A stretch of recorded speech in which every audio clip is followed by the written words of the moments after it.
You wake up tired, not a little tired.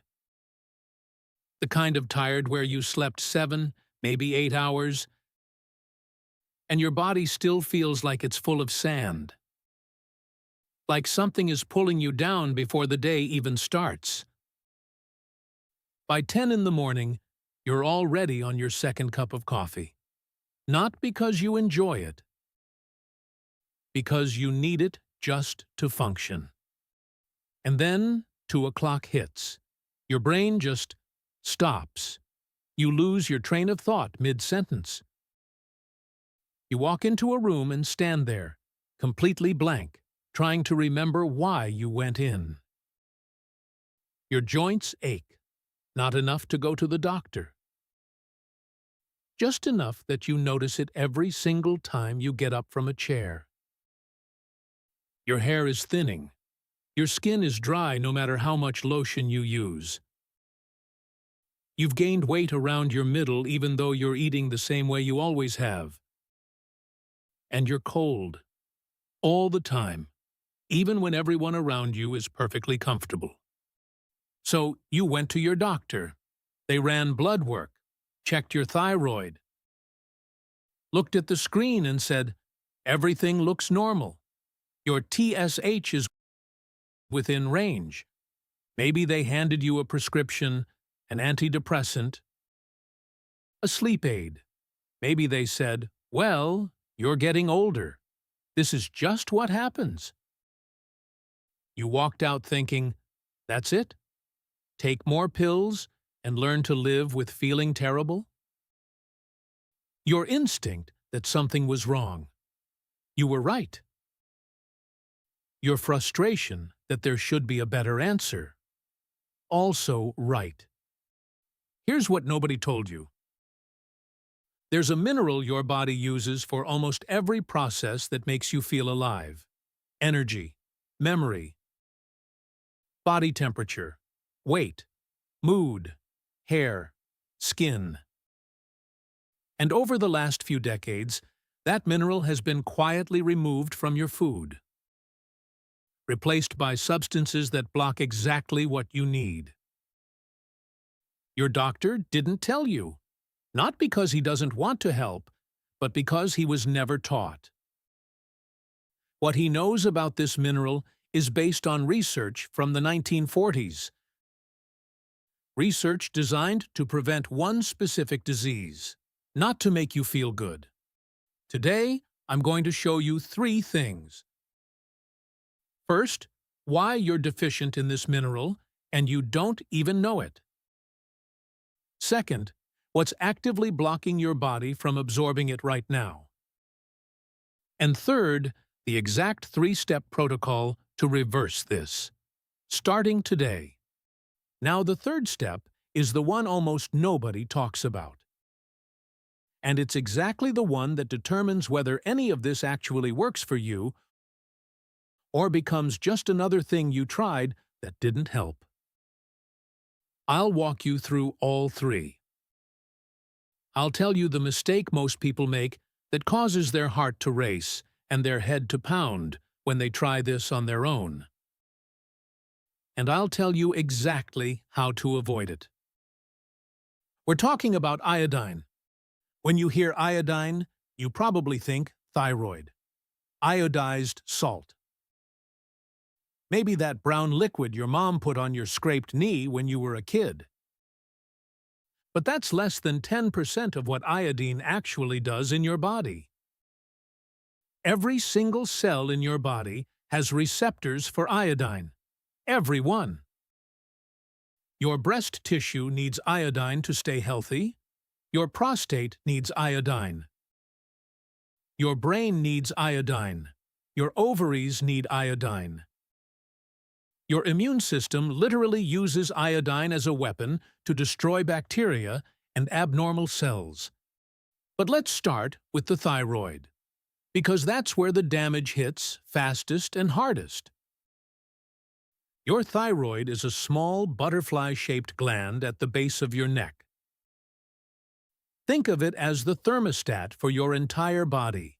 It controls your metabolism, your energy, your body temperature, your ability to think clearly.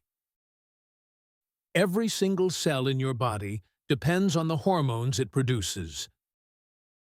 And it only runs on one fuel: iodine. Without enough iodine, your thyroid can't make the hormones your body needs. It's that simple. Now here's where things went wrong. Back in the 1920s, iodine deficiency was a massive problem. People were developing goiters, those huge swollen necks. The government did something smart. They started adding iodine to table salt. Problem solved. Goiters disappeared. And everyone assumed it was fixed forever. It wasn't. In the 1970s, commercial bakeries made a quiet switch. They used to add iodine to bread dough. It helped the bread rise and gave it texture.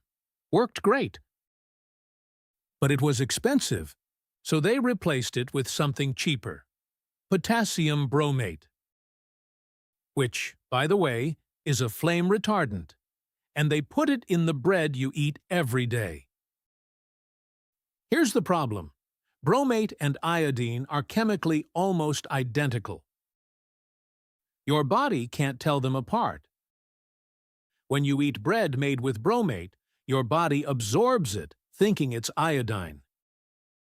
It fills up the spots where iodine should go. But it can't do what iodine does. It just sits there, blocking the real thing from getting in. Imagine a parking lot with spaces reserved for delivery trucks. Someone fills every single space with broken-down cars that don't run. The delivery trucks show up. Can't find parking. They leave. No deliveries get made. That's what's happening in your cells right now. The bromate takes the parking spaces. The iodine can't get in. Your thyroid starves. And it's not just bromate. The fluoride in your tap water, same problem. The chlorine in your shower, same problem. The pesticides sprayed on your food contain bromine compounds that do the exact same thing. And on top of all that, doctors have been recommending lower salt intake for heart health for decades. So people are getting less iodized salt than ever before. And the iodized salt that's left in your cabinet? The iodine evaporates. Literally disappears into the air. If your salt container has been sitting open for more than a month or two, most of the iodine is already gone. So you're getting less iodine from food. What little you get is being blocked by bromate and fluoride.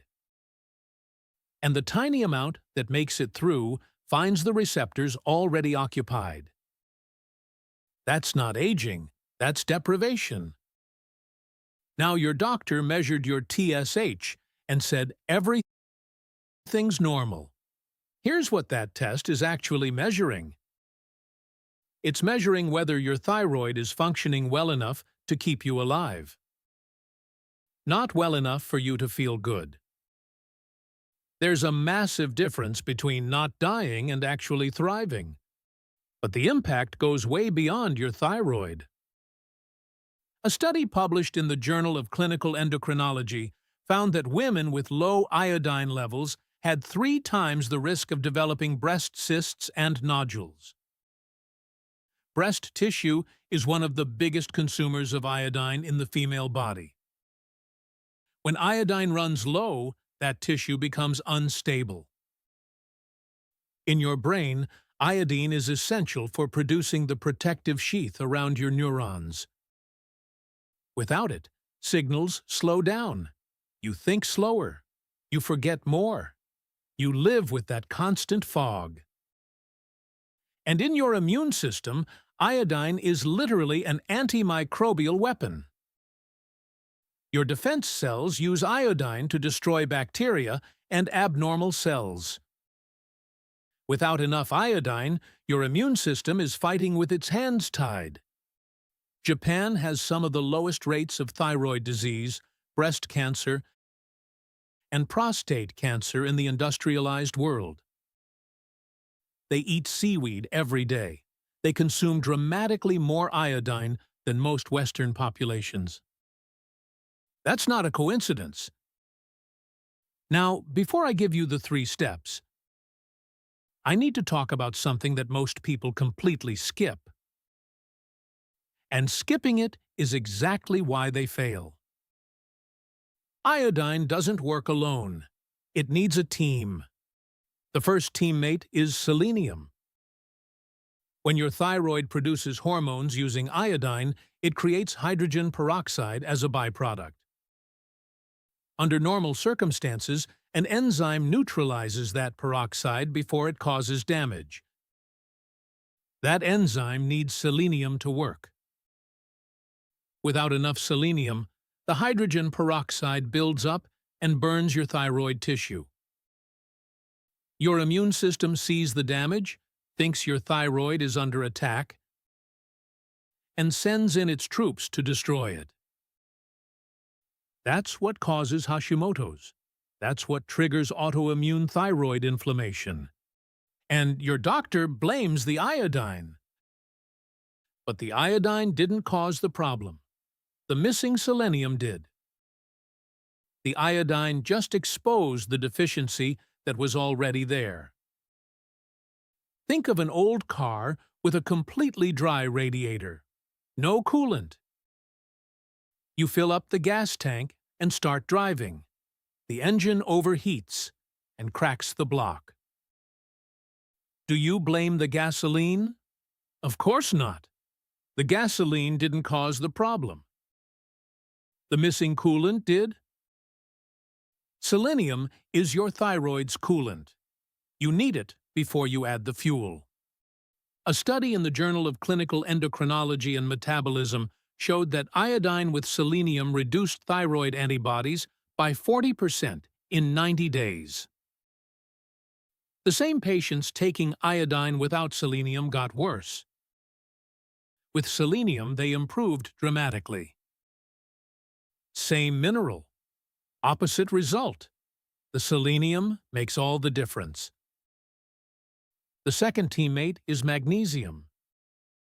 Your body produces mostly T4, which is the inactive form of thyroid hormone. To become T3, the active form your cells actually use, it needs a conversion process. That conversion depends on magnesium. Over 60% of people are deficient in magnesium. You can have normal T4 on a blood test and still feel every symptom of low thyroid function because the conversion to T3 isn't happening properly. The third is zinc. Zinc is directly involved in the synthesis of thyroid hormones and in that same T4 to T3 conversion. Without enough zinc, the whole system stalls. And the fourth is vitamin D. Vitamin D receptors are present in virtually every tissue of your immune system. Low vitamin D makes any autoimmune condition worse. And most people are significantly deficient, especially anyone who works indoors. Taking iodine without these cofactors is like building an engine without oil, without coolant, without spark plugs. The parts are there, but the engine won't run. Now, the 3 steps. Step 1 is about removing the blockers, and this comes before everything else. You can take all the iodine in the world. If the blockers are still there, it's not getting into your cells. Your tap water contains fluoride and chlorine. They compete with iodine for the same receptors in your cells. Standard pitcher filters remove less than 30% of fluoride. They're designed for taste, not for removing the compounds that block mineral absorption. The system that actually works is reverse osmosis. Look for NSF 58 certification. That certification means it removes at least 95% of fluoride and chlorine. You can get under-sink systems for a few $100s, or countertop units if you're renting. Beyond water, reduce industrial bread. Potassium bromate is in most commercial sandwich breads, rolls, and packaged baked goods. This doesn't mean giving up bread entirely. It means choosing sourdough, artisan breads, or anything made without additives. This step alone starts clearing space in your cells for the iodine that's coming. Step 2 is preparing the ground with your cofactors. Before you introduce any iodine supplement, you start here. Take 200 micrograms of selenium every day, in the form of selenomethionine, not selenite, not selenate. Selenomethionine is the form your body absorbs and uses most efficiently. Take the selenium about 30 minutes before your iodine. Don't rely on Brazil nuts for selenium. The selenium content varies wildly depending on where they were grown. One nut might have almost nothing. Another from the same bag might have 500 micrograms. A supplement gives you consistent, reliable dosing. Add magnesium to your routine. Magnesium glycinate or malate are the best tolerated forms. 300 to 400 milligrams in the evening. Check your vitamin D levels.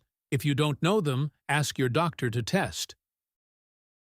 Most people need supplementation. 2,000 to 5,000 IU per day is a reasonable starting point, but adjust based on your actual levels. Stay in this phase for 2 weeks before introducing iodine. That time prepares your thyroid to receive iodine without inflammation. And before we move on, I know what you're thinking. When do I take all of this?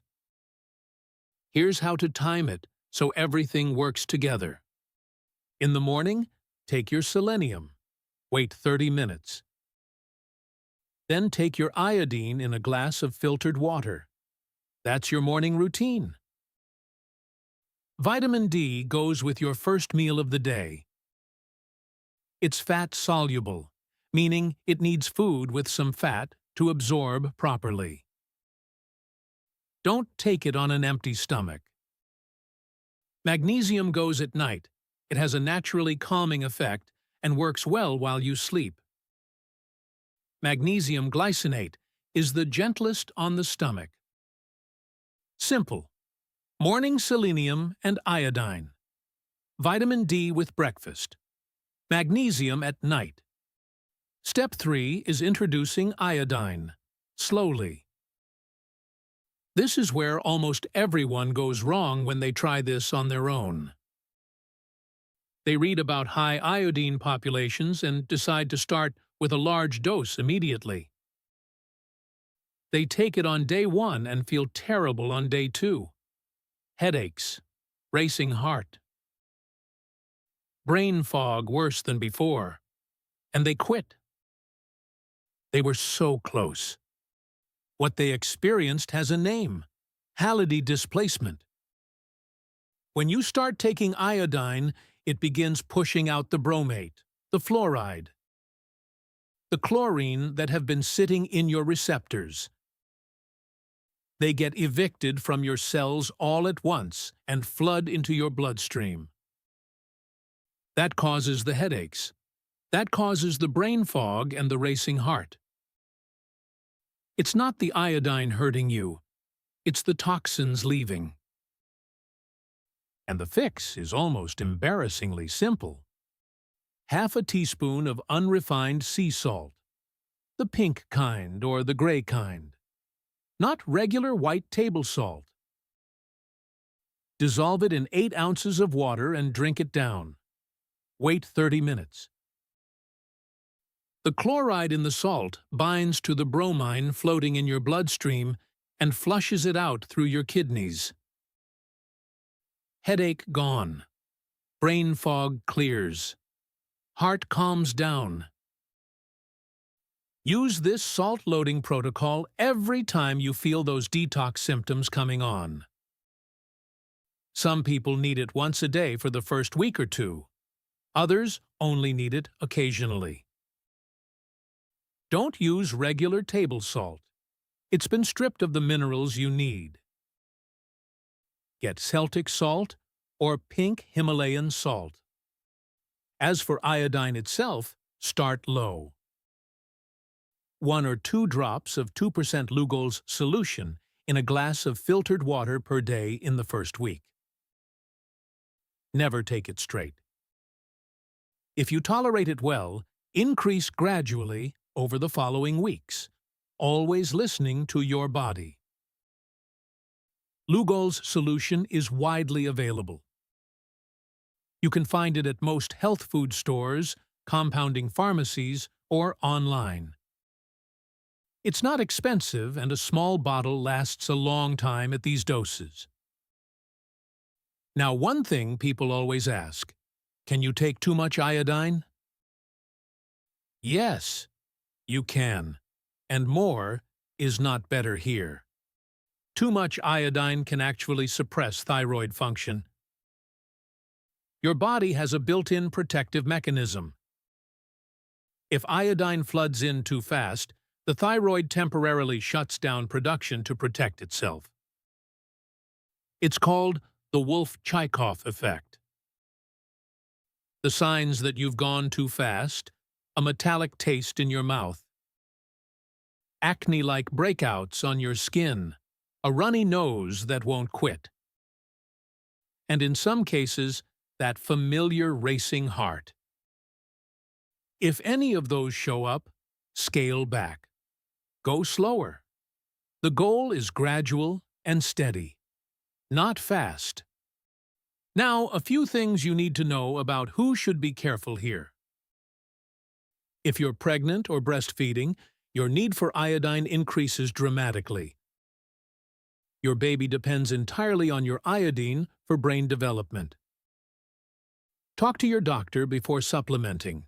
Don't guess on this one. If you have Hashimoto's, the approach is the same, but more cautious. Selenium before iodine is not optional for you, it's mandatory. Start with even smaller doses and increase more slowly. Many people with Hashimoto's improve significantly with the full protocol. But some need closer monitoring. If you take thyroid medication, don't stop it. But do talk to your prescribing doctor. Here's exactly what to say. Tell them, I've been reading about iodine and thyroid health. I'd like to try supporting my thyroid with iodine and selenium supplementation. Can we monitor my levels more frequently over the next few months so we can adjust my medication if needed? That's it. You're not asking for permission. You're informing them and asking for collaboration. A good doctor will respect that. And as your natural thyroid function improves, your medication dose may need adjusting. That's a good sign, but your doctor needs to be the one managing that. And if you have Graves' disease with active hyperthyroidism, meaning your thyroid is already producing too much hormone, adding iodine can make that worse. Work with your health care provider before doing anything here. Let me tell you about Carol. She was 67 when she first reached out to me. Her whole life, she'd been the one who held everything together. Sunday dinners for 12 people. Homemade everything. Her grandkids called her the Energizer Grandma because she was always moving, always doing, always there. Then slowly, she wasn't. She started canceling Sunday dinners because by Saturday afternoon, she was already too exhausted to cook. She'd sit in her chair and watch her grandkids play and feel guilty that she didn't have the energy to get up and join them. Her hands ached. Her mind felt slow. She'd forget things mid-conversation and laugh it off, but inside, she was scared. She went to 3 different doctors. Every single one told her the same thing. Her labs were fine. She was probably just stressed, maybe a little depressed. She told me, "I'm not depressed. I'm grieving. I'm grieving the person I used to be." We started the protocol, selenium and magnesium first. 2 weeks later, we introduced iodine. She switched to filtered water. Cut out the packaged bread she'd been eating every morning for years. 4 weeks later, she called me. She said, "I made Sunday dinner last week. For everyone. And I wasn't tired when they left. I was happy. That's what's possible." And then there's Dennis. He was 69. Spent 35 years building things with his hands. Retired and planned to spend his days working in his garden, fixing things around the house, staying active. That was the plan. But his body had other ideas. By the time he found me, he'd been on thyroid medication for 11 years. His doctor kept telling him his levels were controlled, but controlled didn't feel like anything. He was still exhausted by noon. His joints ached so badly he'd given up on the garden entirely. The tools just sat in the garage. He said, "I feel like my body retired before I was ready to." We added selenium first, then magnesium. 2 weeks later, iodine. He put a reverse osmosis system under his kitchen sink. 2 months in, his doctor noticed his levels shifting and reduced his medication dose for the first time in 11 years. 5 months later, Dennis sent me a photo. He was standing in his garden, holding a tomato he'd grown himself. He wrote, "First harvest in 4 years. Didn't think I'd ever do this again." Let me recap the 3 steps. Step 1. Remove the blockers. Filter your water with a reverse osmosis system. Reduce industrial bread. This is the difference between taking iodine and actually getting it into your cells. Step 2. Prepare the ground. Start with 200 micrograms of selenomethionine 30 minutes before your iodine. Add magnesium glycinate. Check your vitamin D. Wait 2 full weeks before introducing iodine. Step 3. Introduce iodine gradually. Start with 1 or 2 drops of Lugol's 2% in filtered water.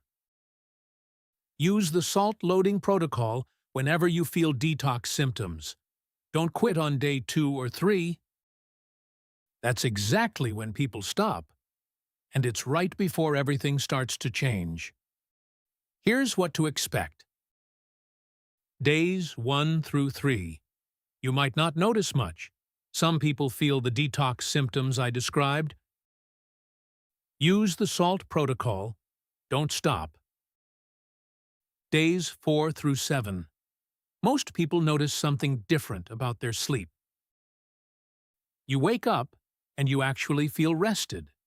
Not perfect, but noticeably different. Your body is starting to get what it needs. Weeks 2 and 3. More consistent energy, clearer thinking, less joint achiness. You start to feel like yourself again.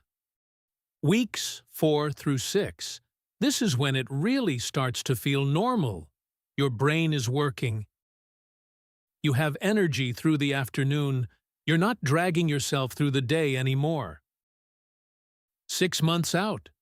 You wake up before your alarm. Your mind is sharp.